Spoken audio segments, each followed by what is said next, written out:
Ainda quando se punham a legiferar ou a cuidar de organizações e coisas práticas, os nossos homens de ideias eram em geral puros homens de palavras e livros, não saíam de si mesmos, de seus sonhos e imaginações.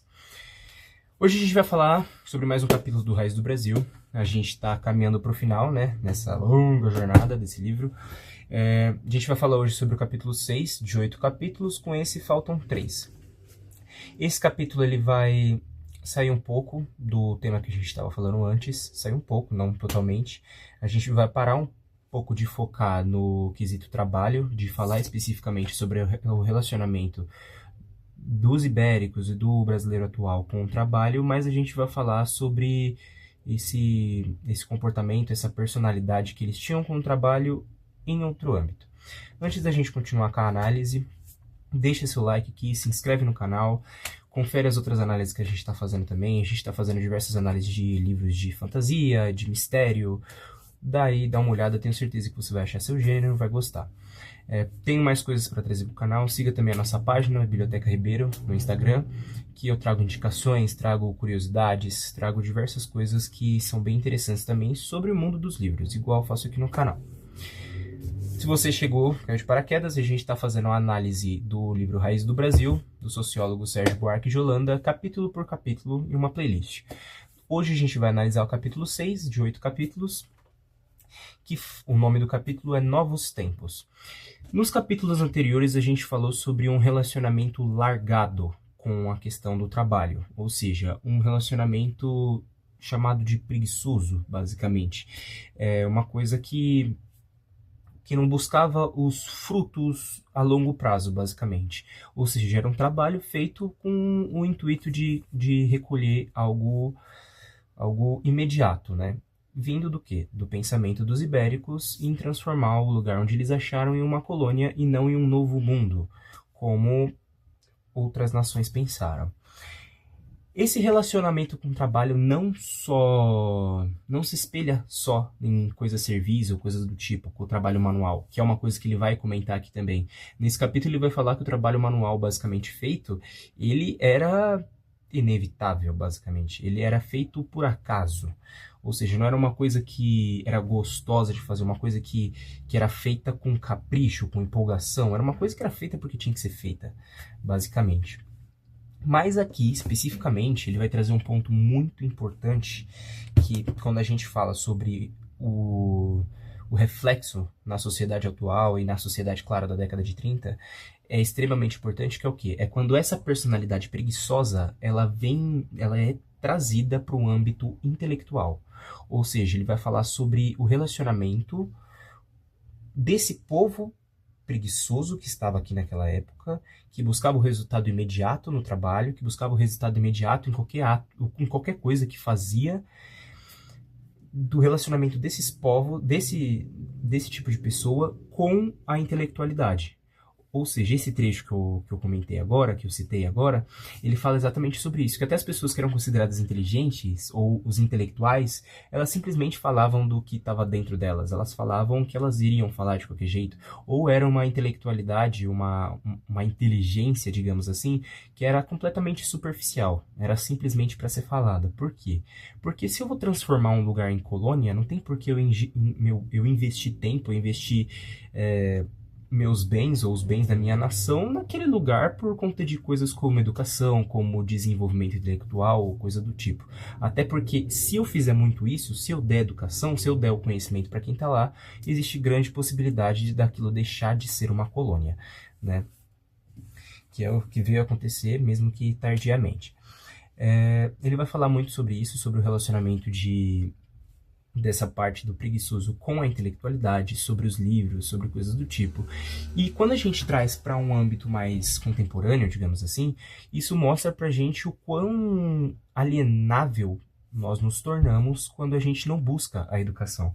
Um discurso que se tornou muito popular ultimamente é que, por exemplo, que coisas como faculdade ou a busca por educação são completamente obsoletas, ou seja, são inúteis, porque a maioria das vezes não se é necessário isso para conseguir dinheiro.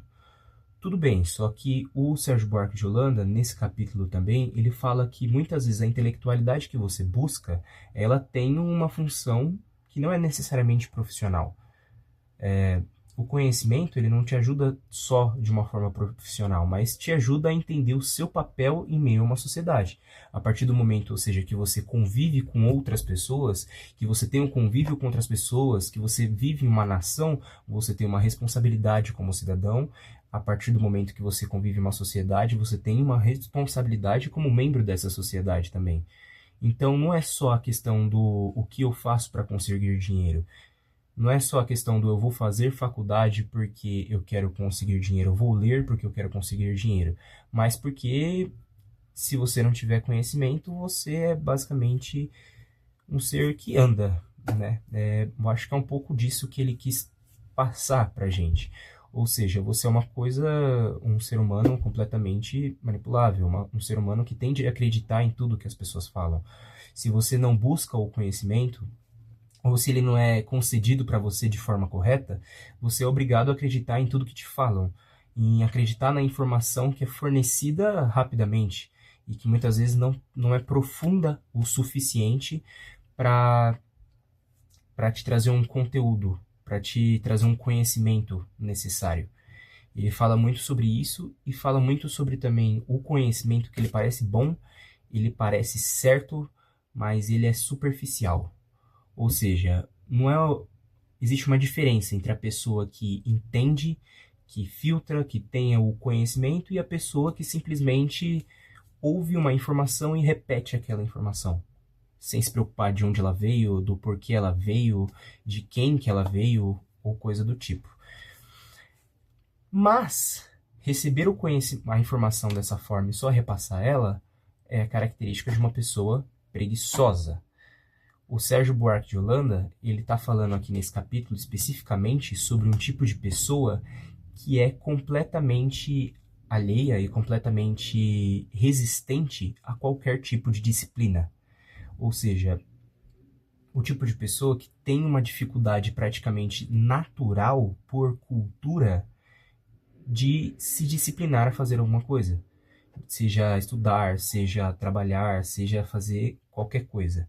E ele não está falando sobre a geração da década de 30, ele não está falando sobre o tipo de gente que a gente está vendo hoje, ele está falando de um contexto histórico que começou, teve um início, e ao invés de ser cortado, ser podado, foi crescendo, foi se desenvolvendo e foi ficando mais forte essa parte da cultura preguiçosa.